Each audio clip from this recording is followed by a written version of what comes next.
सहर व इसरार का सिलसिला खास, रोंगटे खड़े कर देने वाली दास्तान, कदम कदम एक मंजर हैरत अशां, लम्हा लम्हा रंग बदलते अतवार, गुनाह की दासियों की मस्तियां, हिर्सो हवस के पुजारियों के चमत्कार, एक पुर इसरार मूर्ति के हसूल की खातर होने वाले खौफनाक मार्के का अहवाल, एक चौंका देने वाली अछूती कहानी खबीस। मिस्टर सराज, आपने शायद वह मिसल जरूर सुनी होगी कि यार का ताल्लुक यार की यारी से होता है, उसके अफ़आल या कारोबार से नहीं। और मैंने इस बार ज्यादा तलखी से जवाब दिया।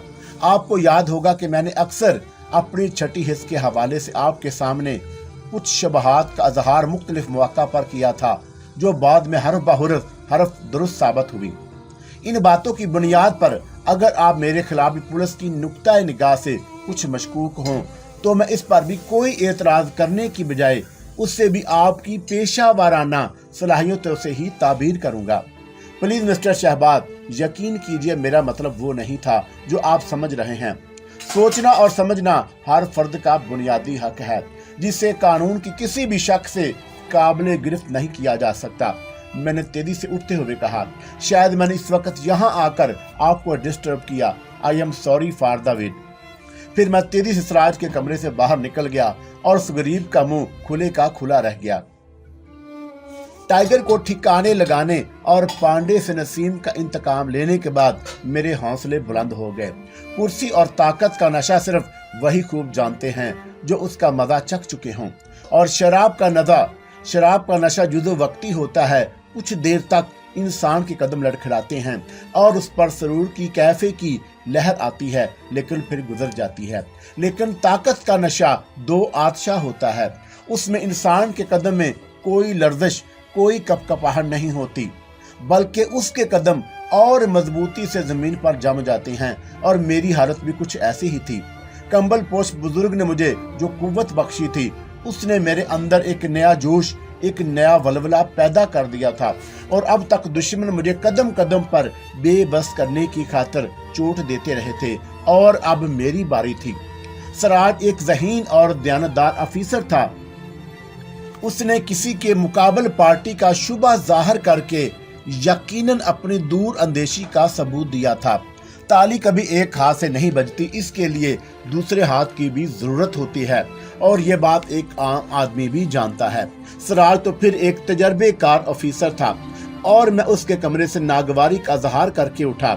टाइगर की मौत सराज के लिए भी यकीनन खुशखबरी साबित हुई, और मेरे लिए जरूरी था कि फौरी तौर पर पांडे से मिलकर उसके दिल से अपने खिलाफ शकूक व शुबहात दूर कर सकूं।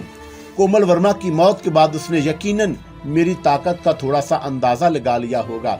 राकेश इसलिए कि एक मुइम्मा जरूर था, मगर उसने पहली मुलाकात के वक्त ही इस बात के शुबे का इजहार किया था कि मैं शहबाज का कोई मातहत हूँ। होश में आने के बाद वो यही बयान पुलिस को भी दे सकता था।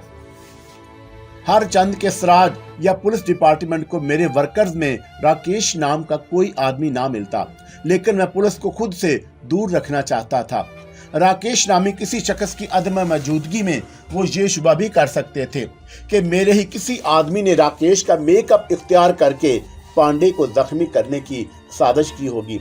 मुमकिन था कि मेरा अंदेशा गलत ही साबित होता, लेकिन बहरहाल मेरे दिल के अंदर एक चोर था, और जिसकी पर्दा पोशी मेरे लिए जरूरी थी। फिर यकलख्त नदीम के बारे में सोचते सोचते उसके हवाले से मेरे जहन में विलियम पोकर का नाम उभर आया, जो नदीम के दिमाग की अख्तरा थी। और उस नाम के जहन में उभरते ही मेरे होंठों पर एक मैनी खेज मुस्कुराहट उभर आई, और मुझे डोर का वो सिरा मिल गया जिसकी मुझे फिक्र लाहक थी। चुनाचा मैंने गाड़ी एक पब्लिक बूथ के करीब रोकी। बूथ में जाकर सराज के नंबर डायल करने लगा। हेलो। दूसरी जानब से सराज ही की आवाज उभरी। वो अभी तक उलझा हुआ था। शहबाज तुम्हारे पास किस गरज से आया था? मैंने विलियम पोकर की आवाज बनाते हुए खुश्क लहजे में दरियाफ्त किया। तुम शायद नहीं, मैं यकीनन विलियम पोकर ही बोल रहा हूँ। और मैंने संजीदगी से जवाब दिया। मैंने तुम्हें एक ज़हीन अफीसर समझा था, लेकिन तुमने मेरे बहुत से ट्रम्प कार्ड ज़ाया कर दिए। मुझे सबसे ज्यादा अफसोस उस मरीज का है जिसकी लाश तुम्हें एम्बेसडर होटल से मिली, और उसका बयान अभी इस भूषण को फंसवा सकता था, लेकिन मुझे मालूम है कि तुम्हारे रास्ते में क्या दुश्वारियां पेश आ गई थीं, मैंने रूखे हुए अंदाज में कहा। बहरहाल भूषण अगर मेरा हिस्सा शराफत से ना दिया तो शायद वो भी इस दौलत पर अकेले काबिज ना रह सकेगा। तुम कानून के मुहाफिज हो, इसलिए अपने खोल और दायरे से बाहर नहीं निकल सकते और तुम्हारे लिए हद बंदियों को फलांगना नागुज़ीर है, लेकिन मुझ पर ऐसी कोई पाबंदी आयद नहीं होती। मैं जब चाहूं भूषण को मौत के घाट उतार सकता हूं, लेकिन मैं उसे इतनी आसानी से नहीं मारूंगा। अभी मुझे उससे बहुत सारे हिसाब बराबर करने हैं। तुमने मिस्टर शहबाज का नाम क्यों लिया था? सराज का ये सवाल मेरी तवक्का के ऐन मुताबिक था। मैं नहीं चाहता कि तुम्हारा दोस्त बिला वजह दरमियान में आकर उलझ जाए। मैं समझा नहीं, मैं तुम्हें इतना कुंद जहन नहीं समझता, मैंने कदरे झल्लाकर कहा। कि तुम इस बात का इल्म नहीं कि तुम्हारे दोस्त के घर को आग लगाने में खान जाबर का हाथ था। खान जाबर जो बहराम का उस्ताद था और ये दोनों हरामजादे भूषण के खास आदमी थे। क्या तुम अब भी 2 और 2 4 नहीं कर सकते? गोया मिस्टर शहबाज के मकान को भूषण के इशारे पर नजरे आतिश किया गया था। तुमने मेरी तमाम मेहनत पर पानी फेर दिया डीएसपी, मैंने स्पाट आवाज में जवाब दिया। मरीज, मुसाफिर और बहराम दोनों तुम्हारे हाथ से निकल गए, लेकिन मैंने अब भी अपनी हार तस्लीम नहीं की। अब तुम क्या करना चाहते हो? मुझे जो कुछ करना था वो कर चुका हूँ, लेकिन उसे इब्तदा समझो। क्या सराज का चौंकना कुदरती अमर था? क्या टाइगर की मौत? क्यों? मैंने जल्दी से सराज की बात काटी। क्या तुम्हें इस बात का इल्म नहीं कि टाइगर भी बहराम और खान जाबर के सिलसिले की एक दरमियानी कड़ा था? टाइगर की मौत के बाद मैं उस वालदल हराम भूषण को भी अल्टीमेटम दे चुका हूं, और अगर अब भी उसने मुझे जायदाद का वो हिस्सा मेरे हवाले ना किया जिसका मैं हकदार हूं, और फिर उसका अंजाम भी उन लोगों से मुख्तलिफ ना होगा जो मौत की नींद सो चुके हैं। मगर पांडे ने तुम्हारा क्या बिगाड़ा था? बराह रास्त मुझे तुम्हारे पांडे जी से कोई दुश्मनी नहीं थी, लेकिन वो जो 10 लाख का चेक लिखकर टाइगर के हवाले कर रहा था, वो भी कैश होने के बाद भूषण ही के खाते में जमा होता। इसीलिए मैंने उसे एक मामूली सजा दी है। मैंने सर्द लहजा इख्तियार किया। घबराओ नहीं, पांडे मरेगा नहीं, लेकिन इतना जरूर याद रखेगा कि अगर दोबारा उसने बगैर सोचे समझे कोई दूसरा चेक काटने की हमाकत की तो वो उसकी जिंदगी का भी आखिरी चेक हो सकता है। क्या मैं अब तुम्हारी कोई मदद नहीं कर सकता? सराज ने कहा। मेरा मतलब है कि कानून को हाथ में लेकर तुम भी मुजरिमों की साफ में शामिल हो जाओगे। मेरी मानो तो कोई ऐसा तरीका अख्तियार करो जिससे सांप भी मर जाए और लाठी भी ना टूटे। तुम्हारे मशवरे का बहुत बहुत शुक्रिया डीएसपी, मैंने अल्फाज चबाते हुए सर्द लहजे में जवाब दिया। फिलहाल मैंने तुम्हें इसलिए फोन किया है कि तुम मिस्टर शहबाज को कुछ दिनों के लिए खामोश और दूर दूर रहने का मशवरा दे दो। भूषण और उसके ज़र खरीद शिकारी कुत्तों की वजह से तुम्हारे दोस्त को जो नुकसान पहुंचा है, अब उसे विलियम पोकर पूरा करेगा। और उसके बाद मैंने राब्ता मुंतके किया और दोबारा आकर अपनी गाड़ी में बैठ गया। खुश भी था कि विलियम पोकर के फर्दी किरदार ने मेरी एक बड़ी मुश्किल आसान कर दी, लेकिन उसके साथ ही मुझे इस बात का एहसास भी था कि विलियम पोकर का नाम सुनकर सराज के जहन में एक खुलबली जरूर मच गई होगी। दूसरे दिन मैं अस्पताल पहुंचा तो पांडे को ऑपरेशन के बाद वीआईपी रूप में मुंतकिल किया जा चुका था, जहां एक सब इंस्पेक्टर और 4 मसला पुलिस वाले बाकायदा तैनात थे और किसी मुलाकाती को अंदर जाने की इजाजत ना थी। लेकिन सब इंस्पेक्टर चौंका सराज की वजह से मुझसे वाकिफ था, इसलिए मुझे पांडे जी से मिलने में ज्यादा दुश्वारी का सामना नहीं करना पड़ा। पांडे इस वक्त होशो हवास में था और मुझे देखकर उसके चेहरे पर खुशी की एक लहर दौड़ गई। मुझे विश्वास था कि अब मेरी खैरियत दरियाफत करने जरूर आएंगे, लेकिन ये सब हुआ कैसे? सब किस्मत के खेल हैं, वो एक सर्द आह भरकर बोला। मिनिश भगवान की मर्जी के खिलाफ क्या कर सकता है? डॉक्टरों का क्या कहना है? आप तो ठीक तो हो जाएंगे, जख्म ज्यादा खतरनाक नहीं, पांडे ने कहा। डॉक्टरों ने विश्वास तो दिलाया है कि मेरा हाथ और पांव दोबारा काम करने लगेगा। आगे जो भाग्य में लिखा है वो तो हर हाल में होकर रहेगा। मेरे और पांडे के दरमियान रही गुफ्तगू होती रही और जो पहले से मेरे इल्म में थी, और फिर अचानक पांडे ने मेरी तरफ गौर से देखते हुए कहा, अगर आप बुरा ना माने तो एक बात मालूम करना चाहता हूँ। जरूर पूछिए, मैंने दोस्ताना लहजे में जवाब दिया। अगर मैं आपके किसी काम आ सका तो मेरी खुशकिस्मती होगी। कि आप राकेश नामी किसी आदमी से वाकिफ हैं? राकेश? मैंने एक सोचे समझे मंसूबे के तहत चौंकते हुए उसका नाम दोहराया। आपने ये नाम कहाँ से सुना? 2 बार मुझसे मिला था और दोनों ही बार खतरनाक हालात से दो चार होना पड़ा। पांडे ने मेरे चेहरे के तासरात को बेगौर घूरते हुए जवाब दिया, कल जब टाइगर या रंधेर नामी बदमाश ने मुझ पर गोली चलाई, उस समय भी वह मेरे आफस में ही मौजूद था और उसी के कहने पर टाइगर ने मुझे जख्मी किया था। मेरा ख्याल है कि ये राकेश भी कोई खतरनाक आदमी है। मैंने बड़ी संजीदगी से बात बनाते हुए कहा। एक बार वो मुझसे मिल चुका है और उसने मुझे धमकी दी थी कि अगर मैंने आपको कोई नुकसान पहुंचाने की साजिश की तो वह मुझे जिंदा नहीं छोड़ेगा। आईसी पांडे ने पुरख्याल अंदाज में जवाब दिया, फिर तो वह हम दोनों के साथ डबल गेम प्ले कर रहा है। पहली मुलाकात में उसने मुझसे भी कुछ ऐसी ही बातें की थी जैसे वो आपका कोई खास आदमी है, परंतु एक बात समझ में नहीं आती, वो क्या? उसे हम दोनों को चिट करने की क्या जरूरत पेश आ गई? और टाइगर, वो तो राकेश के सामने बिल्कुल भीगी बिल्ली बन गया था। मुझे सराब साहब से कुछ तफसील मालूम हो चुकी है। मैंने कुछ तवक्कुफ से पूछा, क्या आप 10 लाख का वो चेक टाइगर के लिए ही काट रहे थे? पांडे ने कोई जवाब नहीं दिया। अचानक उसके चेहरे पर खौफ के साए मंडलाने लगे। आप परेशान ना हो पांडे जी, मैंने बड़े वसूख से कहा। हमारे दरमियान जो गुफ्तगू होगी वो कोई और नहीं सुन सकेगा। वो तो आप ठीक कह रहे हैं, लेकिन मेरा ख्याल है कि उस चेक के पीछे भी मोहिनी का हाथ होगा, मैंने जल्दी से कहा। हाँ, आपका अंदाजा गलत नहीं, मगर एक बात और भी मुझे परेशान कर रही है। क्या? पिछली बार आप जब मेरे दफ्तर आए थे तो उसके बाद से कोमल वर्मा मुझे नजर नहीं आई। आईसी, मैंने बात बनाई। हो सकता है कि कोमल वर्मा और मोहिनी एक ही शख्सियत के 2 रूप हों और कोमल वर्मा की हैसियत में आपके दफ्तर में काम करने का जो मकसद था उसके पूरा हो जाने के बाद वो आपके सामने ना आ रही हो। लेकिन इसका मकसद क्या हो सकता है? कभी मुलाकात हुई तो पूछ कर बताऊंगा, मैंने अजराह तकफुन कहा, लेकिन पांडे मेरे तंज को नहीं समझ सका। मैं दस्तूर संजीदगी से बोला, एक बात मुझे और बेअक्ल कर रही है। अगर टाइगर मोहिनी के इशारे पर मेरे पास चेक लेने आया था तो फिर उसकी आत्मा ने टाइगर की रक्षा क्यों नहीं की? ओह, मैंने पांडे को अलझाने की खातिर कहा, गंदी आत्माएं हर किस्म का रूप इख्तियार कर सकती हैं। क्या राकेश भी मोहिनी की कोई तीसरा रूप नहीं हो सकता? और उसने महज उलझाने की खातिर एक नया ड्रामा पेश करने की कोशिश की हो। सब कुछ हो सकता है मिस्टर शहबाज, लेकिन जब मैं उसकी आत्मा के इशारे पर चल रहा हूं तो फिर उसे मुझे नुकसान पहुंचाने की क्या जरूरत थी? टाइगर का हाथ जरा बहक जाता तो गोलियां आपकी रान और हाथ पर लगने की बजाय दिल या कंपटी पर भी लग सकती थी, मैंने खेद अंदाज में जवाब दिया। तो पांडे ने मेरे ख्याल से इत्तफाक करते हुए कहा, आप ठीक कह रहे हैं। राकेश ही ने टाइगर को हुक्म दिया था कि मैं मरने ना पाऊं और गोलियां मेरे सीधे हाथ और उल्टी रान पर लगनी चाहिए।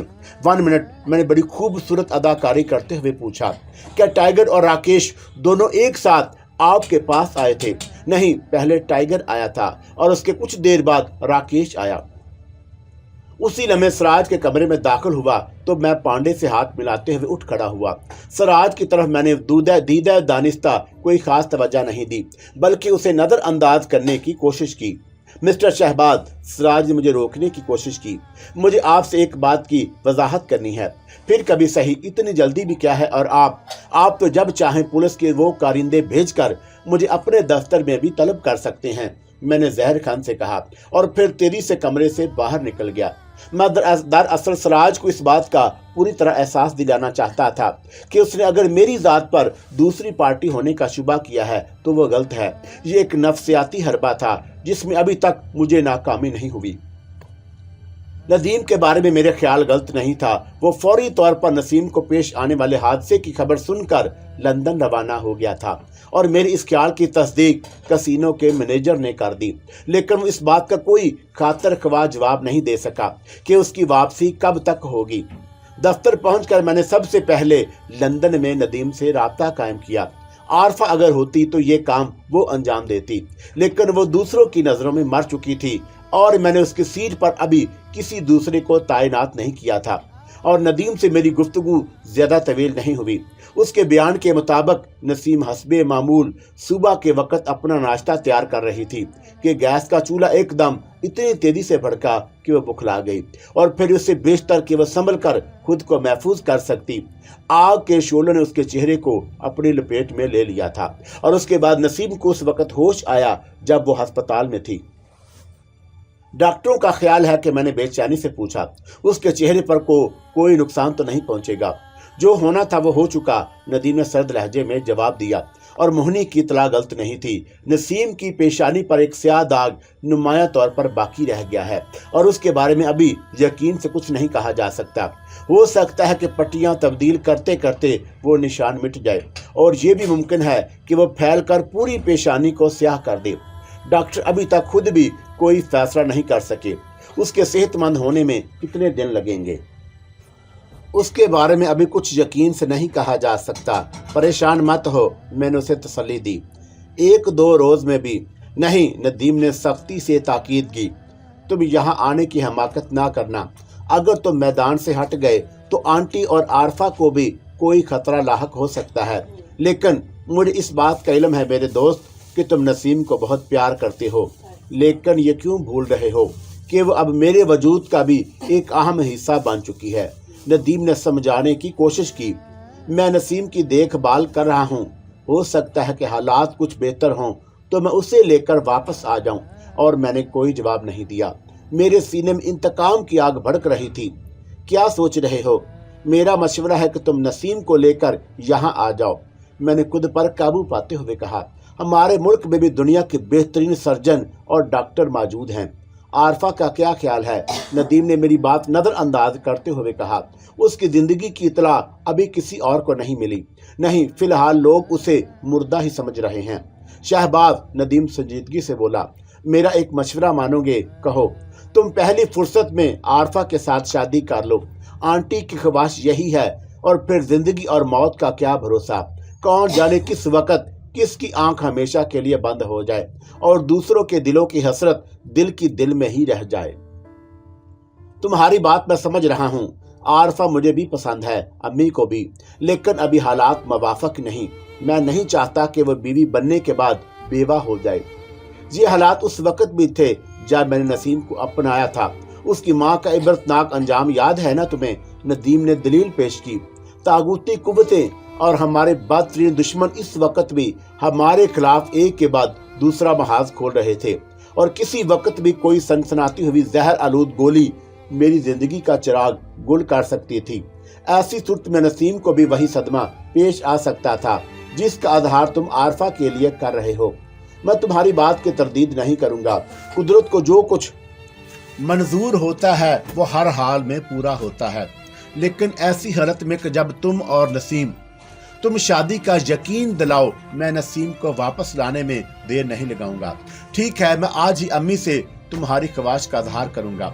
बहुत खूब, नदीम ने पहली बार हंस कर कहा। गोया मजे तुम उड़ाओगे और सारी जिम्मेदारी का इन्हासार मुझ पर होगा। हाँ, मैंने बड़ी अपनायत का इजहार किया। तुम्हारा कांधा मुझे अपने से ज्यादा मजबूत महसूस होता है। चलो यही सही, लेकिन तुम आमादा तो हुए। एक बात से डर लगता है। मैंने एक लतीफ मजाक किया, कहीं आरफा से शादी होने के बाद तुम मेरे रकीब ना हो जाओ। बकवास नहीं, नदीम ने खुशी का इजहार किया। पहले मैं शरारतन आरफा के हाथों की काफी की फरमाइश करता था और अब तो मुझे उसका पूरा पूरा हक हासिल होगा। ओके, मैं तुम्हें बहुत जल्द खुशखबरी सुनाऊंगा। नसीम का ख्याल रखना, मैंने संजीदगी से जवाब दिया और फिर रसूल रख कर आरफा के बारे में सोचने लगा। वो शायद एक अरसे से मुझे पसंद करती थी, लेकिन उसने किसी जाविये से भी कभी मुझे इसका एहसास नहीं होने दिया। लेकिन दरमियान में मारूफ के आ जाने के बाद उसके अंदर की कुव्वत ज्यादा दिनों तक अपने प्यार की पर्दापोशी ना कर सकी और वो खुलकर मेरे सामने आ गई। उसका वो मासूम सा अंदाज मुझे अच्छा लगा और मैंने पहली बार संजीदगी से माँ की ख्वाहिश पर गौर किया तो हर एतबार से मेरे इंतखाब की मुस्तहिक साबित हुई और फिर हालात ने उसे मेरी दहलीज तक पहुंचा दिया। अब वो मुझे महबूब नहीं बल्कि मोहसिन समझ रही थी। मैं आरफा के बारे में गौर कर रहा था कि फोन की घंटी बजी। आवाज शहबाज स्पीकिंग। मैंने रसूल उठाकर माउथ पीस में कहा, मोहिनी बोल रही हूँ। तुम? यकलख्त मेरा मूड ऑफ हो गया। किस लिए फोन किया है? तुमसे कुछ जरूरी बातें करनी है। अब क्या बात बाकी रह गई है? आरफा, मैंने आरफा का नाम सुनकर चौंक उठा। हाँ, मोहिनी के लहजे में संजीदगी से, मुझसे एक भूल हो गई थी। मैंने आरफा के फ्लैट को खुद फूंकने की बजाय उसकी जिम्मेदारी अपने एक सेवक को सौंप दी। उसने मुझे विश्वास दिलाया है कि तुम्हारी आरफा रानी कोयले का रूप धारने के बाद राख के ढेर में बदल गई थी, परंतु ना जाने क्यों मेरा मन कहता है कि कहीं न कहीं कोई भूल चूक जरूर हो गई है। क्या मतलब? मेरा मन कहता है कि आरफा अभी मरी नहीं, जिंदा है। मुझे फोन करने की क्या जरूरत थी? मैंने नफरत का आधार किया। क्या तुम गंदी और नापाक शक्ति के जोर से असलियत नहीं मालूम कर सकती? तुमने अपने चारों और स्याह बादलों का जो घेरा डाल रखा है उसे बस एक पल के लिए दरमियान से हटा दो, फिर मैं तुम्हें बताऊंगी कि मोहिनी कितनी महान शक्तियों की मालिक है। बहुत खूब, मैंने तज़हीक अमीज अंदाज इख्तियार किया। तुम महान शक्तियों की मालिक होने के बावजूद मेरे मामलात में मजबूर और बेबस हो, ये जानकर मुझे खुशी हुई। ये खुशी ज्यादा दिन कायम नहीं रह सकेगी। मोहिनी का लहजा सर्द और शफाक हो गया। मैं उस मंडल को बहुत जल्द तोड़ दूंगी जिसके अंदर तुमने बहुत कुछ छुपा रखा है। मैं उस दिन का बड़ी शिद्दत से इंतजार करूंगा, मैंने कहा और फिर रसूल क्रेडल पर रख दिया। मोहिनी के फोन ने मेरा अच्छा खासा मूड खराब कर दिया था। काउंटर पर बैठी हुई वो लड़की यकीनन खूबसूरत और हसीन कहलाने की मुस्तहिक थी, जो अपनी पेशा वाराना मुस्कुराहटें बार बार अपने मखरूती होंठों पर सजाकर मरीजों को अटेंड कर रही थी, और उसकी मुस्कुराहट मरीजों के लिए जिंदगी की नवीद भी कही जा सकती थी। लेकिन मैं वहां उसकी मुस्कुराहट की तारीफ में जमीनों आसमान के कलाबे मिलाने नहीं गया था। शायद यही वजह थी कि जब उसने एक गैर मुल्की मरीज को खिलाफे तवक्का बहुत ज्यादा संजीदा पाया तो एक लम्हे को खुद भी संजीदा हो गई। वो मरीज वेटिंग लाउंज में बैठे हुए अक्सर मरीजों की तवज्जो का मरकज बन चुका था। उसके चेहरे की साकत ही कुछ ऐसी थी कि देखने वाला एक लम्हे को उसके बारे में सोचने पर मजबूर हो जाता। उस गैर मुल्की मरीज ने बैगी टाइप की पतलूनी पर चॉकलेटी रंग और चेक डिजाइन का एक चेस्टर पहन रखा था, और जिसके कॉलर इस हद तक उठे हुए थे कि उसके गले का बस एक मामूली सा हिस्सा नजर आ रहा था। सर पर हैट थी जिस पर रवायती अंदाज में किसी परिंदे के सफेदो स्याह पर नजर आ रहे थे। गोल चेहरे पर उसकी लंबी और खमीदा नाक कुछ अजीब बेढंगी सी लग रही थी। आंखों पर स्याह रंग का चश्मा था जिसका फ्रेम दूर से ही बहुत कीमती नजर आ रहा था। उम्र ज्यादा ना होने के बावजूद उसने उल्टे हाथ में वॉकिंग स्टिक पकड़ रखी थी, और होंठों के दरमियान एक मोटा सा सिगार था जिससे खारिज होने वाली धुएं की महक पूरे विजिटिंग लॉन्ज में लहराती फिर रही थी। वो आधे घंटे से ज्यादा काउंटर के करीब ही खड़ा अपने नंबर का इंतजार कर रहा था, और इस अरसे में एक बार भी उसने सिगार को हाथ नहीं लगाया, जिसके बस जली हुई सिगार की राख ने भी अभी तक अपने वजूद से अलहदगी नहीं इख्तियार की थी। उसकी नजरें बार बार दस्ती घड़ी की जानब उठ रही थीं। हर बार वह सीधा हाथ बुलंद करके अपनी दस्ती घड़ी को देखता और फिर शाने झटक कर टहलने के में मसरूफ हो जाता। उल्टे हाथ की बजाय उसने सीधे हाथ में घड़ी बांध कर लोगों को गालबन अपनी कदामत पसंदी का सबूत फराहम करने की कोशिश की थी। चेहरे बुशरे से और चाल ढाल से वो किसी ऊंचे तबके का फर्द नजर आता था। फिर जब वो काउंटर के करीब पहुंचा तो उसने जलगता हुआ सुगार बदस्तूर होंठों और दांतों के दरमियान चबाते हुए बड़े खुरदरी लहजे में काउंटर पर बैठी हुई उस खूबसूरत और हसीन लड़की को मुखातब किया। तुम्हारा नाम शायद मूना आबद है। उस कमीदा नाक वाले का लहजा भी गैर मुल्कियों ही जैसा था। यस, लड़की ने संजीदगी से पूछा, क्या आप मुझे जानते हैं? मुझे सर्जन से मिलना है। उस लड़की के सवाल को नजरअंदाज करते हुए अपना मुद्दा बयान किया। क्या आपने पहले भी वक्त ले रखा है? मैंने एक इमरजेंसी के तहत आया हूँ। ठीक है, लेकिन बास बगैर तुम ये चिट अपने बास तक पहुंचा दो, फिर तुम्हारी ड्यूटी खत्म हो जाएगी। खमीदा नाक वाले ने खुरदरी लहजे में तेजी से कहा, और फिर एक टाइप शुदा पर्ची चेस्टर के अंदरूनी जेब से निकालकर लड़की के सामने काउंटर पर रख दी, जिस पर महज मार्फत भूषण जोसेफ के हरूफ मौजूद थे। लड़की ने पर्ची पर नजर डाली और उसके चेहरे के तासरात यकलख्त बदल गए। वो जल्दी से अपनी कुर्सी से उतरी और तेज तेज कदम उठाती उस कमरे के अंदर दाखिल हो गई, जिस पर बड़े बड़े सुनहरी हरूफ में डॉक्टर सर्जन रूबी सोमरो उसकी लंबी चौड़ी डिग्रियां तहरीर थी। खमीदा नाक वाले ने दोबारा टहलना शुरू कर दिया। उसके उल्टे हाथ में बदस्तूर वॉकिंग स्टिक मौजूद थी। सीधा हाथ उसने लड़की के जाने के बाद चेस्टर की जेब में डाल लिया था। लड़की की वापसी में देर नहीं लगी। उसने काउंटर पर पहुंचकर नुवार्द गैर मुल्की से कहा, आई एम सॉरी सर, मुझे आपके बारे में ये नहीं मालूम था कि आप क्या सर्जन मेरे वास्ते कुछ वक्त निकाल सकता है या नहीं? इस बार उसने लड़की का जुमला मुकम्मल होने का इंतजार नहीं किया। एक मरीज अंदर मौजूद है, उसके बाद ही आपका नंबर है। गुड। नवार्द ने खुशी का इजहार भी बड़े गंभीर संजीदगी से किया और फिर थोड़े तवक्कुफ के बाद बोला, क्या सर्जन जिस वक्त मरीजों को देखता है उस वक्त उसके आसपास कोई और भी होता है? मेरा मतलब है कोई अटेंडेंट वगैरह। जी नहीं, लड़की ने जवाब दिया। बास प्राइवेसी का खास ख्याल रखते हैं। जब तक बेल ना दें, किसी मरीज की मौजूदगी में अमले का कोई फर्द भी अंदर जाने की जिसारत नहीं कर सकता। और फिर अंदर जो मरीज था उसके बाहर आने के बाद खुद लड़की ने उसे सर्जन के कमरे तक छोड़ा था। खमीदा नाक वाला अंदर दाखिल हुआ तो खुद कार दरवाजा उसके पीछे दोबारा बंद हो गया। सर की महज एक खफीफ जुम्बर से उसने सामने मेज पर बैठे हुए उधेड़ उम्र के सर्जन को विश किया और फिर खुद एतमादी से आगे बढ़कर एक ऐसी कुर्सी पर बैठ गया जहां से वो सर्जन के अलावा बज़ाहिर दरवाजे पर भी नजर रख सकता था। ये पहला इत्तेफाक है। मिस्टर बोशर ने पहले से मुझे मतला नहीं किया, वरना उनकी मार्फत जब भी कोई मरीज आता है उसका नाम VIP लिस्ट पर दर्ज कर लिया जाता है। सर्जन रवि सोमरू ने बड़ी खंदा पेशानी से कहा, आपको मेरे पास आने में किसी जहमत का सामना तो नहीं हुआ? नहीं, मुझे आपके यहाँ का एडमिनिस्ट्रेशन बहुत पसंद आया और खास तौर पर वो काउंटर गर्ल जिसने यहाँ तक आने पर मेरी मदद की। ये भी उसके फराइज का एक हिस्सा है। सोमरू ने बदस्तूर अंग्रेजी में कहा, आप क्या पीना पसंद करेंगे, हॉट या कोल्ड? तुम्हारे पास एक बहुत ही अहम जरूरत के पेशे नजर आया हूँ। नवार्द ने जला हुआ सिगार होंठों से अलहदा करके बड़ी बेदर्दी से एश ट्रे में मसलते हुए कहा, तुम्हारा नाम मुझे मिस्टर बोशन ही के जरिए मालूम हुआ है। क्या आपको बराह रास्त मिस्टर बोशन ने नहीं भेजा? सर्जन सोमरू ने इस बार नवार्द को गहरी निगाहों से देखा। कोई फर्क नहीं पड़ता। नवार्द ने मुस्कुराकर कारोबारी अंदाज इख्तियार किया, तुम्हें तुम्हारी मतलूबा फीस मिल जाएगी, उस फीस से बहुत ज्यादा जो तुम आम मरीजों से लेते हो। काम की नौयत क्या है? सर्जरी। नवार्द ने कहा, तुम्हें मेरे एक कारिंदे की सर्जरी करनी होगी जो 2 रोज बाद यहाँ से बैलेंस के इलाकों की तरफ सफर करने वाला है। उसकी सीट जहाज में पहले से बुक करा दी गई है। मरीज कहाँ है? तुम हामी भरो तो वह मरीज भी आ जाएगा। इस बार नवार्द मैनीखेज अंदाज में मुस्कुराया।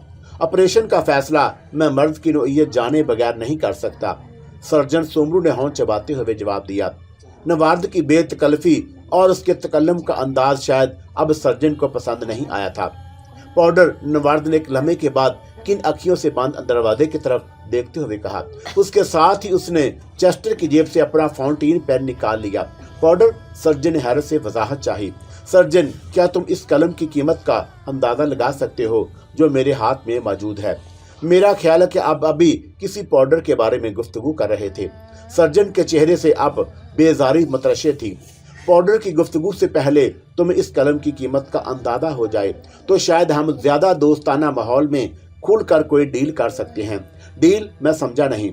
ये कलम जो बज़ाहिर बहुत मामूली नजर आ रहा है, मैंने इसे $2000 में हासिल किया था। शायद ये किसी मशहूर और मुर्दा शख्सियत की मलकियत रहा होगा।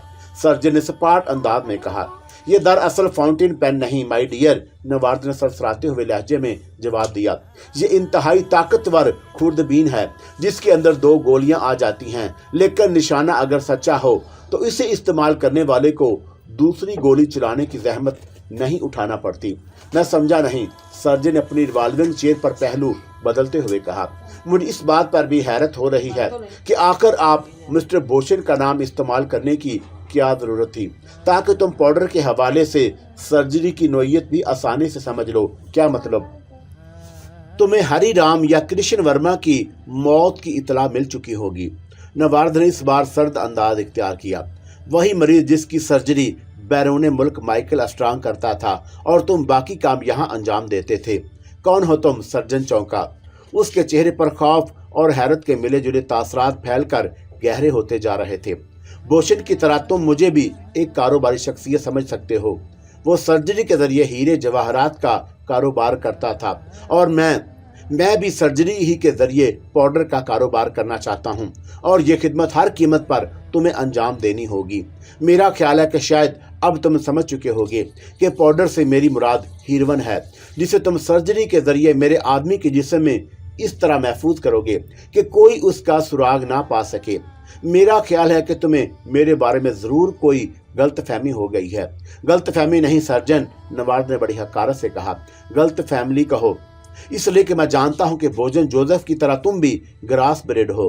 क्या तुम इनकार कर सकोगे कि तुम्हारी माँ का ताल्लुक भी एक मामूली दर्जे के हिंदू घराने से था जिसने सोमरू नामक एक सरमायादार को अपने हुस्न के जाल में फंसा लिया था, और अगर वो ऐसा ना करती तो शायद तुम आज इस मकान को तक कभी न पहुंच सकते। सर्जन ने कोई जवाब नहीं दिया और वो बड़ी नफरत से नवार्ड को घूर रहा था, और फिर अचानक नवार्ड ने कलम का रुख उसकी तरफ करके क्लिप पर उंगली जमाते हुए बड़ी सफाकी से कहा, नहीं सर्जन, तुम अपना हाथ कैल बेल से दूर ही रखो, बेहतर होगा। दोनों हाथ ऊपर करके मेज पर रख लो, और अगर तुमने अपने पैरों के इस्तेमाल से भी किसी खुफिया काल बेल को इस्तेमाल करने की चालाकी की तो तुम्हारी मौत यकीनी होगी। तुम्हारी इतला के लिए भी अर्ज कर दूं कि मेरे 3 साथी बाहर मरीजों के दरमियान मौजूद हैं जो तुम्हारी मौत के बाद मुझे यहाँ से बचकर निकल जाने में मेरी मदद करेंगे। हो सकता है कि मुकाबले की सूरत में तुम्हारे अलावा तुम्हारे कुछ कारिंदे भी काम आ जाएं। मौत और जिंदगी से खेलना मेरा पेशा है। सर्जन ने थोड़े तवक्कुफ के बाद खुद को संभालते हुए कहा, मैंने जिंदगी में कभी कोई जुर्म नहीं किया और ना ही किसी जुराम पेशा का साथ दिया है। मैं किसी हरि राम या कृष्ण वर्मा के नाम से भी वाकिफ नहीं हूँ। तुम्हारी इतला के लिए एक बात और अर्ज कर दूं, सर्जन माइकल स्ट्रांग भी बोशन के कारोबार में ही मुलव्वस होने की वजह से इस दुनिया से मुंह मोड़ चुका है। मैं अब भी नहीं समझा कि डोंट नॉक नॉनसेंस, नवार्ड ने, जो मेरे सिवा कोई और नहीं था, सफाक लहजे में जवाब दिया। जिंदगी दुनिया की हर शय से ज्यादा कीमती है। सर्जन सोमरू ने जवाब नहीं दिया। क्या तुम मेरा नाम जानना पसंद करोगे? मैं एक नफ्सियाती मैंने हरबा इस्तेमाल किया। सर्जन सोमरू इस बार भी खामोश रहा। मैं जोसेफ का कदन हूँ, विलियम पॉकर, मैंने सर्द लहजा बरकरार रखा, और बोशन ने मेरा जायज हक देने से इनकार कर दिया है, लेकिन अब वो खुद भी इस बेपनाह दौलत को तनहा इस्तेमाल नहीं कर सकेगा। तो मुझसे क्या चाहते हो? सोमरू ने मुर्दा लहजे में पूछा। उसके चेहरे पर अब पसीने के कतरे झलमलाने लगे। तुम अगर बोशन के खिलाफ गवाही देकर मेरी मदद करने पर आमादा हो जाओ तो तुम्हारी जिंदगी की जमानत दे सकता हूँ। मैंने उसे समझाने की कोशिश की। पुलिस के लिए वादा माफ गवाह बन जाने की सूरत में तुम खुद को कानून से रियायत हासिल करने का मुस्तहिक भी साबित कर सकते हो। तुम्हारा ख्याल गलत है, रवि सोमरू ने जवाब दिया। उसके हाथ तुम्हारी तवक्का से भी ज्यादा लंबे हैं। वो मुझे किसी कीमत पर जिंदा नहीं छोड़ेगा, और इनकार की सूरत में तुम मेरे हाथ से मारे जाओगे। मेरे लहजे में बला की सफाकी थी। फैसला अब तुम्हारे हाथ में है। तुम मुझे जो मौत मारोगे वो मुझे मंजूर है, लेकिन बोशन से मैं जानता हूं कि वह गद्दारों को कितनी अजियतनाक और बेहानक सजाएं देकर मौत के घाट उतार देता है। रवि सोमरू ने मुझे घूरते हुए कहा, तुम बेशक मुझे गोली मार दो, लेकिन बोशन के खिलाफ कोई बयान देने को तैयार नहीं हूँ। फिर सोच लो, क्या ये तुम्हारा आखिरी फैसला है? हाँ, आखिरी और अटल फैसला। मुझे यकीन था कि अब रवि सोमरू मेरे किसी काम का नहीं, पर मैंने उसे घूरते हुए कहा, मुझे अफसोस है कि तुम जिंदगी को दांव पर लगा रहे हो। हालांकि तुम अगर चाहो तो बचने की राह भी इख्तियार कर सकते हो। नहीं, ये मुमकिन नहीं, उसने होंठ चबाते हुए बड़े मायूस लहजे में कहा। बोशन अपने मखसूस और दरामद लोगों पर ऐसे खुफिया पहरे लगा देता है जिससे कोई बचकर नहीं निकल सकता। माइकल स्ट्रांग ही की मिसाल ले लो। वो यहाँ से हजारों मील दूर था, लेकिन तुम्हारी इतला के मुताबिक उसे भी गोली मार दी गई, और बोशन को यकीनन इस बात का शुबा लाहक होगा कि अगर वो जिंदा रहा और उसने पुलिस की तफ्तीश के दौरान अपनी जुबान खोली तो बोशन की हैसियत कमजोर पड़ जाएगी। चुनाचा उसने वक्त से पहले ही उसे अपने रास्ते से हटा दिया। तुम नहीं जानते उसके खतरनाक आदमी शिकारी कुत्तों की मानद मशकूक अफराद की बू सूंघते फिरते हैं, लेकिन वो अभी तक मेरे खिलाफ कुछ भी नहीं कर सके। मैंने जहर खाते जवाब दिया, ये तुम्हारी किस्मत है, लेकिन मैं नहीं समझता कि तुम ज्यादा अरसे तक उसका मुकाबला कर सकोगे। जिस दिन भी उसे इस बात का इल्म हो गया कि तुम ही जोसेफ के कदन विलियम पॉकर हो, वो तुम्हारी जिंदगी का आखिरी दिन होगा। आईसी, मैं चौंका। गोया उसने तुम्हें भी मेरे सिलसिले में बावर करा दिया था। हाँ, उसने मुझे ताकीद की थी कि मैं खास तौर पर गैर मुल्कियों से गुफ्तगू करते वक्त बहुत मोहतात रहूं। तुम्हारी इतला के लिए अर्ज कर दूं कि हमारे दरमियान होने वाली अब तक की तमाम गुफ्तगू मेरे चेस्टर की जेब में रखे हुए ताकतवर टेप रिकॉर्डर में महफूज हो चुकी है। इसके बारे में तुम पुलिस को अपनी सफाई में क्या कहोगे? ये मेरा जाती मामला है। रवि सोमरू ने सपाट लहजे में जवाब दिया, तुम अपने काम से काम रखो। As you wish my dear. मैंने पिस्टल के क्लब पर अपना हाथ कुछ मजबूत कर लिया और मैं उसकी आंखों में झांक रहा था। मेरा ख्याल था कि वो अपने सर पर मौत के साए मंडलाते देखकर टूट जाएगा, लेकिन वो अब भी वो सीना ताने बैठा था और मरने की खातिर पूरी तरह आमादा नजर आया और मैंने उसकी ख्वाहिश का एहतराम करने की ठान ली। लेकिन ठीक उसी वक्त रवि सोमरू की आंखें अचानक गैर मुतहरक होकर अपने हलकों में जमकर रह गईं। अब उसके देखने का अंदाज भी बदल चुका था और फिर यकलख्त उसके पथराए हुए होंठों को जुम्बश हुई और मैं चौंके बगैर न रह सका। वो 100% मोहिनी ही की थी जो रवि सोमरू के मुंह से खारिज हुई। मैं जानती हूँ कि तुम वो नहीं हो जो नजर आ रहे हो, परंतु मेरा मन कहता है कि तुम शहबाज खान के सिवा कोई और नहीं हो सकते। मोहिनी का गंदा इल्म और नापाक कुव्वतें भी शायद मुझे नहीं पहचान सकी और मैंने एक लम्हे को सोचा और उसे अपनी हकीकत से आगाह करके उसकी बेबसी का एहसास दिलाऊं। कोमल वर्मा मेरे हाथों अपने कैफरे किरदार तक पहुंच गई थी और मुझे मालूम था कि हकीकत से वाकिफ हो जाने के बाद मोहिनी भी मेरा कुछ नहीं बिगाड़ सकेगी। लेकिन मैंने फौरी तौर पर अपना इरादा तर्क कर दिया। वो मुझे कोई गजंद नहीं पहुंचा सकती थी, लेकिन कानून के निगहबानों या फिर मेरे हरीफों को मेरी असलियत से आगाह करके मेरे रास्ते में दुश्वारियां जरूर पैदा कर सकती थी। चुनाचे मैंने रवि शंकरों को हैरत से देखते हुए कहा, मुझे खुशी हुई कि तुम एक अच्छे अदाकार भी हो। अगर स्टेज की दुनिया से मुताल्लिक होते तो शायद उन्हीं खूबियों के सबब बहुत नाम पैदा कर सकते। मैं तुम्हें यकीन दिलाता हूँ कि तुम्हारी बदली हुई ज़नानी आवाज सुनकर एक सानी को भी मैं चकरा गया हूँ था। मैं रवि सोमरू नहीं, मोहिनी बोल रही हूँ।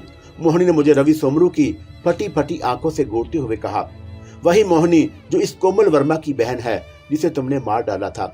मोहिनी, कोमल वर्मा। मैंने फिर अदाकारी का मुजाहरा करते हुए रवि सोमरू को देखा कि तुम अपने एक सर्जन होने के अलावा ब्लैक मैजिक के फैन पर भी अबूर रखते हो। ज्यादा चालाक बनने की कोशिश मत करो। सोहनी महान शक्ति तुम्हारे मन का भेद जान चुकी है। और मैंने इस बार भी रवि सोमरू को ऐसे अंदाज में देखा जैसे उसकी बात मेरी समझ में नहीं आई और मुझे इल्म था कि मोहिनी झूठ बोल रही है और मेरी असलियत मालूम करने की खातिर वो चालबाजी का मुजाहरा कर रही थी। खुद कालका ने भी कहा था कि वह मेरे दिल के गहराइयों में झांकने की ताकत नहीं रखती। लंदन में लेडी मकलानस ने भी एक बार मुझसे यही कहा था कि वह मेरे अंदर महज इसलिए दिलचस्पी ले रही है कि वह पहला शख्स था जिसके गहराइयों तक पहुंचने में उसे नाकामी हुई और उसने दावा किया था कि बहुत जल्द इस धुंध के शहर को तोड़ने में कामयाब हो जाएगी, जिसकी वजह से उसकी दूरबीन निगाहें मेरे दिल का हाल जानने से कासर थी। लेकिन वो भी अभी तक अपने मकसद में कामयाब नहीं हो सकी थी और मोहिनी ने भी मुतअद्दिद बार मुझे इस बात की धमकी दी थी कि वो दिन भी अब इस गुप्त अंधेरे के जाल को तोड़ने में कामयाब हो जाएगी और वो मेरी जिंदगी का आखिरी दिन होगा। उसकी ताकत तो अभी तक इस बात का सुराग भी नहीं लगा सकी कि आरफा जिंदा है या आग में जलकर खाक हो चुकी। वो यकीनन मुझे खरीदने की कोशिश कर रही थी। रवि सोमरू, मैंने बदस्तूर गैर मुल्कियों के अंदाज में लहजे में सरसराते हुए कहा, तुम शायद अपनी इन शोभदाबादियों के जरिए कुछ वक्त हासिल करना चाहते हो, लेकिन एक बात याद रखो, अब तुम्हारी मौत तुम्हारा मुकद्दर बन चुकी है। रुक जाओ। अचानक रवि सोमरू अपनी असली आवाज में बोला, मैं तुम्हारे कहने पर बोशन जोसेफ के खिलाफ गवाही देने को तैयार हूँ, चाहे उसका अंजाम कुछ भी हो। मैंने फौरी तौर पर कोई जवाब नहीं दिया और खुद को नादीदा तागूती कुव्वतों के शर से महफूज रखने की खातिर जल्दी से आयतल कुर्सी पढ़कर अपने गिर्द उसका हिसार खींचा और फिर सर्द लहजे में बोला, तुम विलियम पॉकर कोई फरेब तो नहीं दे सकोगे। बास्टर्ड, मैं समझ रहा हूँ कि वक्ती तौर पर मेरे हाथों से निजात हासिल करने के ख्वाहिशमंद हो। उसके बाद तुम भी जहरीले नाक की तरह अपनी कैंचली बदल लोगे, लेकिन मैं तुमको इसका मौका नहीं दूंगा। मैंने पिस्टल की फ्लिप को दबा दिया और कमरे में हल्की सी टिच की आवाज हुई और फिर रवि सोमरू भगवान की पूजा जैसे अंदाज में उसी हद तक झुकता चला गया कि उसका सर मेज पर टिक गया और मेरी पहली गोली ही उसकी पेशानी के दरमियान लगी थी, जिसने उसका भेजा भी जरूर पाश कर दिया होगा। मेरे पास वक्त कम रह गया था और मोहिनी जा चुकी थी।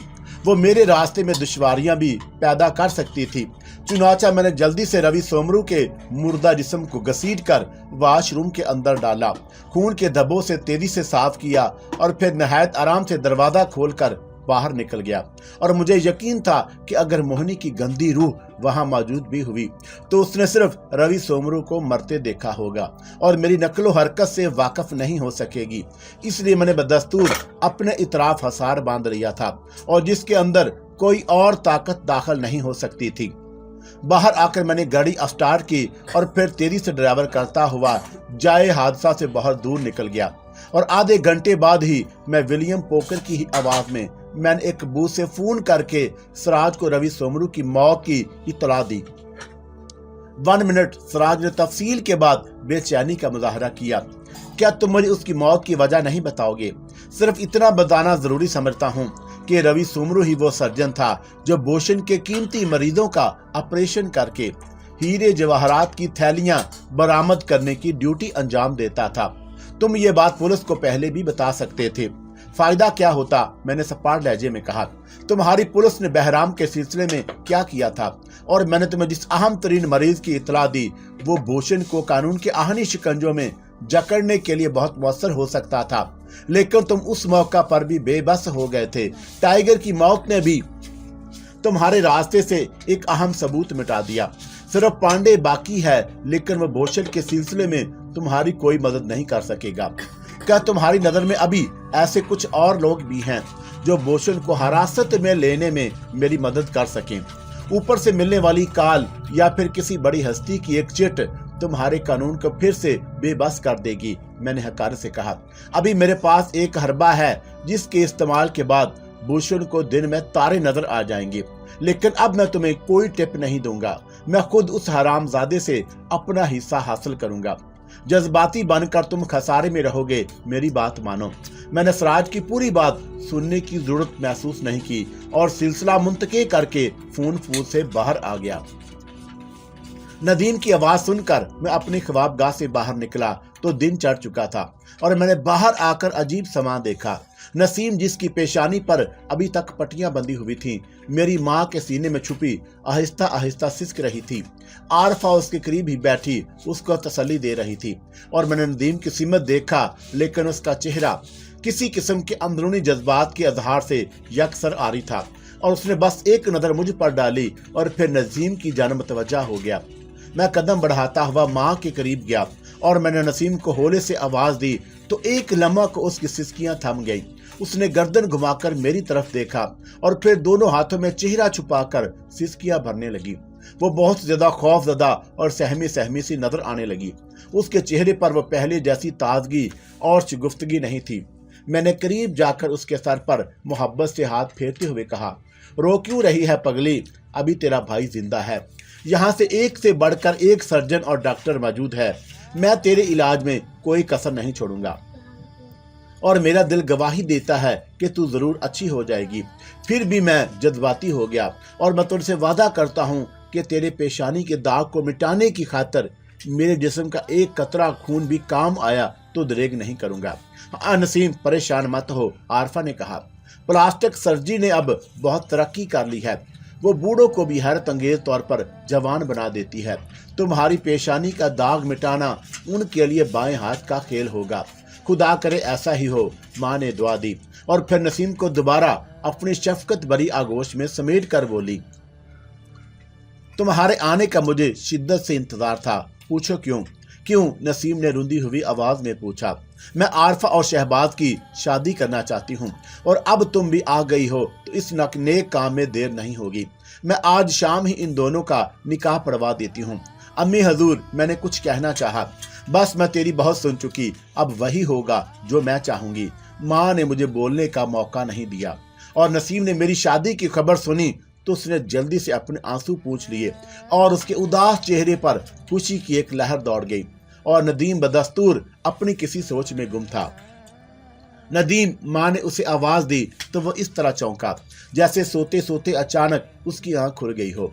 जी, उसने जल्दी से कहा, तुमने मेरा फैसला सुन लिया ना? मैं आज शाम को आरफा और शहबाज को दुल्हा दुल्हन के रूप में देखना चाहती हूँ और एक दोस्त और भाई होने के नाते इस निकाह का सारा इंतजाम तुम्हें करना होगा। आप परेशान ना हो आंटी, नदीम ने बड़े प्यार से कहा। जैसा आप चाहेंगी वैसा ही होगा। और अगर मैंने तुम्हें निकाह के वक्त कबूल करने के बजाय नामंजूर कर दिया तो? मैंने किन अखियों से आरफा की तरफ देखकर कहा और उसने शर्माते हुए एक नज़र मुझ पर डाली और फिर लंबे लंबे कदम उठाती माँ के कमरे में चली गई। आपने मुझे बहन कहा है। नसीम ने मेरी सिमत देखा। क्या मेरी खातिर भी आप आंटी की खुशी पूरी नहीं करेंगे? संजीदा मत हो, मैं मुस्कुराया। मैं तो यूं ही मजाक कर रहा था। और फिर उसी शाम आरफा से मेरा निकाह हो गया, जिस मस्जिद सिवाय काजी के बाहर का और कोई आदमी शरीक नहीं हुआ और माँ की खुशी का कोई ठिकाना नहीं था। नसीम और आरफा को भी बेहद मुसर्रत थी और नदीम ने भी मुझे गले लगाकर मुझे मुबारकबाद दी, लेकिन मुझे इसकी हंसी में भी संजीदगी का शुबा सा हो रहा था। और रात के खाने के बाद मैंने उसे तन्हाई में खरीदा तो वह मुस्कुराकर बोला, अभी बहुत वक्त पड़ा है, फिर कभी इत्मीनान से बातें होंगी। आज तुम्हारी जिंदगी में एक नए बाब का इजाफा हुआ है। आज इसके सिवा और कुछ ना सोचो। तुम शायद मुझे टालने की कोशिश कर रहे हो। हरगिज नहीं। उसने फिर मुझे बातों में उड़ाने की कोशिश की और बड़ी संजीदगी से कहा, एक बात कहूँ, यकीन करोगे क्या? आज दुल्हन बनी हुई आरफा मुझे बहुत प्यारी लग रही थी, नसीम से भी ज्यादा। बको मत, तुम मुझे खुलकर बताओ आखिर बात क्या है। एक बात का ख्याल रखना, बुजुर्गों और दोस्तों अहबाब का भी यही कहना है कि सुहाग रात हर इंसान की जिंदगी में सिर्फ एक बार आती है और यही वो रात है जब दो अजनबियों के दरमियान से हिजाब के पर्दे सिरकते हैं। और मैं तुम्हें कदम जमाकर मैदान में उतरने का मशवरा दूंगा। बेहतर है, मैं जनाब के इस कीमती मशवरे का पूरा ख्याल रखूंगा, मैंने कहा और फिर अपनी जिद पर आ गया। अब वो बात भी उगल दो जो तुम्हारे पेट में है। एक लम्हे के लिए वो खामोश सा हो गया और फिर बड़े अजीब फलसफियाना अंदाज में बोला, तुम मेरे बहुत अजीज दोस्त हो, लेकिन इसके बावजूद तुम्हें शायद मेरे बारे में कुछ नहीं मालूम। हम तवील अरसे के बाद दोबारा मिले थे। उस दरमियानी अरसा में मैंने क्या क्या खेल खेले हैं, कैसे कैसे खतरों के पुरपीच रास्तों से होकर गुजरा हूँ, ये सिर्फ मैं जानता हूँ। और मेरे लिए शिकस्त तस्लीम कर लेना ऐसा ही था जैसे कोई खौफ से डर कर सरे बाजार नंगा होने पर मजबूर हो जाए। और मैंने मजबूरी के इस एहसास को अपने असाब पर हावी नहीं होने दिया।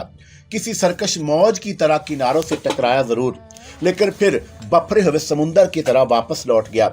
और मुझे इसका यकीन है कि मौत का जो वक़्त मुकर्रर है उसे दुनिया की कोई ताकत नहीं टाल सकती। शायद इसी ख्याल ने हिम्मत और हौसला दिया और मैंने जिस प्रोफेशनल को अपनाया है उसमें हर कदम पर मौत के साए मंडलाते रहते हैं और हमारे दरमियान हमेशा एक रस्साकशी जारी रहती है। बड़ा कारोबारी उसी को समझा जाता है जिसने बड़े बड़े बदमाश, शातिर, गुंडे और दहशतगर्द पाल रखे हों। नसीम से शादी से बेशतर मैं सबसे बड़ा कारो आदमी समझा जाता था, लेकिन अब सिर्फ अपनी साबका साख से फायदा उठा रहा हूँ। मैंने जनाब से शराफत या बदमाशी पर तकरीर करने की फरमाइश नहीं की थी, सिर्फ इतना पूछा था कि नसीम से शादी के बाद मैंने बड़ी शिद्दत से यह महसूस किया कि अब मेरी जिंदगी में सिर्फ अपनी जिंदगी नहीं रही, इसमें कोई और भी हिस्सेदार बन गया है जिसे हर कदम पर मेरी ज़रूरत है। इसी ख्याल के पेश नज़र मैंने खुद को खासा तब्दील कर लिया है। उसने मेरी बात काटते हुए कहा, आज से आरफा भी तुम्हारी ज़िंदगी में साझेदार बन रही है। मेरा मशवरा है कि अब कोई कदम उठाने से बेशतर उसके बारे में भी ज़रूर गौर करना। और मैं अब भी हजूर की तकरीर का मफहूम नहीं समझ सका। मेरा इशारा विलियम पोकर के फर्दी किरदार की तरफ है। क्या मतलब? तुम्हारा क्या ख्याल है मिस्टर शहबाज खान? क्या मुझे हालात का इल्म नहीं? उसने मुझे बड़ी अपनाइयत से घूरते हुए जवाब दिया। टाइगर की खुदकुशी, पांडे का जख्मी होना और अब रवि सोमरू का अंजाम, मुझे इन तमाम बातों की एक एक तफसीर मालूम है। ओह आई सी, मैंने मैली खेत अंदाज में मुस्कुराते हुए कहा, गोया तुमने मेरे पीछे बाकायदा अपने आदमी लगा रखे हैं। हाँ, इसलिए कि तुम मेरे अखरोट हो। नदीम ने तेरी से कहा, तुम्हारा क्या ख्याल है कि बहराम के फ्लैट को आग फरिश्तों ने लगाई थी? कृष्ण वर्मा को तुम्हारे सराज साहब के हाथों तक पहुंचने से पहले किसने खत्म कर दिया था? सर्जन दौड़ी और माइकल स्ट्रांग की मौत के बाद तुम्हें इस बात का एहसास हो जाना चाहिए था कि अब भूषण की वजाहत पर सिर्फ रवि सोमरू एक ही कीमती और एक मोहर बाकी रह गया है। तुम्हारा क्या ख्याल है? क्या भूषण के शिकारी कुत्ते उसकी निगरानी पर मामूर नहीं थे? लेकिन तुमने शायद शाम के अखबारात नहीं देखे, जिसमें रवि सोमरू के कत्ल हो जाने की इतला के साथ साथ एक और अहम खबर भी शाया हुई है। वो क्या? मैंने तेजी से पूछा। एक कार की तबाही जिससे नामालूम दहशतगर्दों ने गोलियां मार मार कर छलनी बना दिया था। उस तबाहशुदा कार में 4 लाशें बरामद हुई, जिन्हें पुलिस ने शिनाख्त कर लिया। और नदीम ने मुझे घूरते हुए कहा कि वो चारों कत्लो गारिद करी, अगवा बराए तावान और हराम करी के मुतअद्दद केस में पुलिस को एक अरसे से मसरूफ थे। शायद इसलिए पुलिस ने यह ख्याल जाहिर किया है कि उन चारों की मौत किसी इंतकामी कार्रवाई का नतीजा है। मगर वो रवि सोमरू के कत्ल के बाद तुम्हारा ताक़ुब क्यों कर रहे थे? नदीम ने मुझे बोलने का मौका नहीं दिया। अगर मास्टर की ने बर वक्त फैसला ना कर लिया होता तो ये भी मुमकिन था कि उन चारों की बजाय तुम पुलिस अस्पताल के सर्द खाने में पड़े होते। और मैं भी तुम्हारे इस ख्याल से मुतफिक हूँ कि मौत का जो वक्त तय कर दिया गया उसे दुनिया की कोई ताकत नहीं टाल सकती। मैं यकलक संजीदा हो गया। बहरहाल मैं तुमसे वादा करता हूँ कि आइंदा तुम्हारे इन आदमियों की नकलो हरकत का भी ख्याल रखूंगा जो साए की तरह मेरे पीछे लगे हुए हैं। क्या मतलब? नदीम ने तेजी से पूछा। क्या रवि सोमरू के बाद भी कुछ अफराद तुम्हारी हिट लिस्ट पर बाकी रह गए हैं? सुहाग रात की जिंदगी में सिर्फ एक बार आती है, मैंने मुस्कुराकर उठते हुए कहा। बाकी बातें फिर कभी फुर्सत से होंगी। आरफा से शादी के बाद मैं 2 रोज तक दफ्तर नहीं गया और मैंने वारसी को बता दिया था कि मैं कुछ आराम करना चाहता हूँ, इसलिए मुझे तंग ना किया जाए। और इन 2 दिनों तक मैंने सवाए आरफा की किसी दूसरी तरफ तवज्जो नहीं दी थी। इसके अलावा नसीम भी बहुत खुश थी कि आरफा तो ऐसा महसूस कर रही थी जैसे उसके हाथों में कारून का खजाना आ गया हो। 2 दिनों में एक बार सराज भी मुझसे मिलने आया और मैंने अपनी शादी के बारे में उसे भी इतला देना मुनासिब नहीं समझी। वो अभी तक मेरे गुज़श्ता बर्ताव की वजह से मुझसे शाकी था। आरफा से शादी की खुशी के बावजूद मैंने सराज के साथ अपना रवैया तब्दील कर लिया और सराज कुछ देर बैठकर चला गया। मुझे घर के बाहर की दुनिया की कोई खबर नहीं थी और मेरे दुश्मन क्या कर रहे थे, भूषण ने रवि सोमरू के कत्ल का क्या असर लिया था, कालका और मोहिनी ने खामोशी क्यों इख्तियार कर रखी थी। और मैंने इन तमाम बातों को सोचना छोड़ दिया, सिर्फ आरफा की जात तक महदूद होकर रह गया। और तीसरे रोज जब मैं दफ्तर जाने के लिए तैयार हो रहा था तो आरफा कुछ संजीदा नजर आई और मैंने उसकी संजीदगी का सबब पूछा तो वह मेरे करीब आकर बोली, मैं आपसे एक दरख्वास्त करना चाहती हूँ। बात क्या है? मेरा ख्याल है कि आप मेरी मौत की खबर को, झूठी खबर को ज्यादा दिनों तक पोशीदा नहीं रख सकेंगे। मैं जब इस 4 दीवारी के हदूद से बाहर कदम निकालूंगी, हमारे दुश्मनों को इस बात का इल्म हो जाएगा कि मैं जिंदा हूँ। उसके बाद नादीदा और गंदी कुव्वतें फिर आपके रास्ते में दुश्वारियां पैदा करने की कोशिश करेंगी। वो शायद ठीक ही कह रही थी और कालका ने मुझे धमकी दी थी कि मैंने उसके अलावा किसी और को चाहा तो मेरा अंजाम अच्छा नहीं होगा। मोहिनी को भी इस बात का शुबा था कि आरफा आग में जलने से बच गई और जब उसे अपनी नाकामी का इल्म होगा तो वह यकीनन किसी इंतकामी जज्बे का इज़हार जरूर समझेगी। मुझे भूषण की जानब से भी खतरा लाहक था। जो वाकयात गुजर चुके थे वो उसे चौंका देने के लिए काफी थे। अगर मेरा यह अंदाजा दुरुस्त साबित हुआ कि पलीद ताकतें उसकी पुष्ट पनाही कर रही हैं तो फिर ऐन मुमकिन था कि उन्होंने भूषण को भी उस हकीकत से आगाह कर दिया हो कि उसके नुकसानात का सबब मेरी जात से वाबस्ता है। ऐसी सूरत में अगर वो कोई जवाबी कार्रवाई करता तो उसे खतरात के खिलाफ नहीं कहा जा सकता था। जिंदगी इसी का नाम है। यहाँ इंसान चंद रुपयों की खातिर किसी अजनबी के पेट में झूरा घोंप देने से दरेग नहीं करता, जबकि भूषण तो मेरी वजह से करोड़ों का नुकसान उठा चुका था और उसके खास आदमी भी उसी नुकसान में शामिल थे। लेकिन मैं इन तमाम तर खतरों के बावजूद महज घर की 4 दीवारी के अंदर तमाम जिंदगी नहीं गुजार सकता था और मेरा ईमान था कि मौत बरहक है और उसे उसका एक वक्त मुतय्यन कर दिया गया है जो अटल है। एहतियात करने और बुराइयों से दूर रहने की भी हदायत की गई है, लेकिन नागहानी और मशते एज़दी को कौन टाल सकता था। हालात ने मुझे गले तक मुलव्वस कर दिया और मौत अगर मेरा मुकद्दर बन चुकी थी तो वह मुझे मेरे घर पर भी आ सकती थी। एक लम्हे को मेरे जहन में वो तमाम पुरानी बातें याद जिंदा हो गईं। मैंने आरफा को मोहब्बत भरी नजरों से देखा और फिर उसकी दराज जुल्फों को छेड़ते हुए बोला, क्या तुम्हें खुदा की जात पर यकीन है? ये आप क्या कह रहे हैं? वो घबरा गई। फिर उसकी दात पर भरोसा रखो, वो जो भी करता है उसमें इंसान की भलाई का कोई ना कोई पहलू जरूर शामिल होता है। आप ठीक कह रहे हैं, लेकिन मेरी परेशानी भी अपनी जगह गलत नहीं। प्रेम मशान मत हो, मैं अपना ख्याल रखूंगा। मैंने आरफा को तसल्ली दी और वहां से रवाना हो गया। दफ्तर पहुंचकर मैं पार्किंग लॉट में गाड़ी पार्क करने के बाद नीचे उतरा ही था कि अचानक कालका की मानूस आवाज मेरे कानों में गूंजी। वो शायद मेरे बहुत करीब थी, लेकिन उसने खुद को इंसानी पीकर में जाहिर नहीं किया था। शायद कोमल वर्मा की मौत ने उसे बहुत मोहतात कर दिया। शहबाज, मेरा मशवरा है कि तुम वापस घर चले जाओ। कोई खास मसलहत? हाँ, मेरा ख्याल है कि आज का दिन तुम्हारे ऊपर भारी है, वो बदस्तूर संजीदगी से बोली। हालात ने मुझे बेबस कर दिया है, वरना मैं मोहिनी को अपनी शक्ति के जोर से शंकर ही की तरह जज नष्ट कर देती। मैं समझा नहीं। वो तुम्हारे खिलाफ बड़ा मजबूत जाल बुन रही है, क्या तुम मुझे उसकी चाल से आगाह भी नहीं कर सकती? मैंने संजीदगी से सवाल किया। मैं मजबूर हूँ शहबाज, मेरा कहा मान लो। अभी समय है, तुम वापस घर लौट जाओ। नहीं कालका रानी, मैं तुम्हारे मशवरे पर अमल नहीं कर सकता। मैंने ब्रीफ केस उठाकर गाड़ी से उतरते हुए कहा।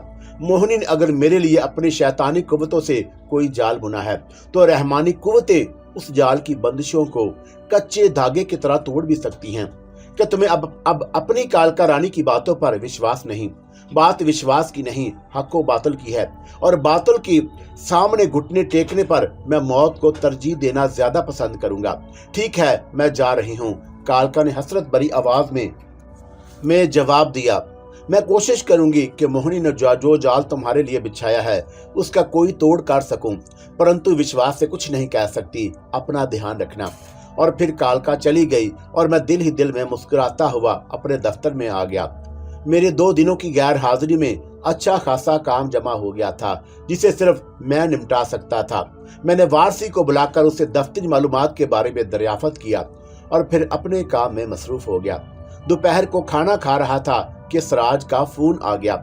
शहबाज साहब, उसने रस्मी गुफ्तगू के बाद कहा, मेरा तबादला हेडक्वार्टर में कर दिया गया और मुझे मालूम है कि इस तबादले की पुष्ट पर बोशिन जोसेफ का हाथ है, लेकिन मैं उससे खौफजदा नहीं हूँ।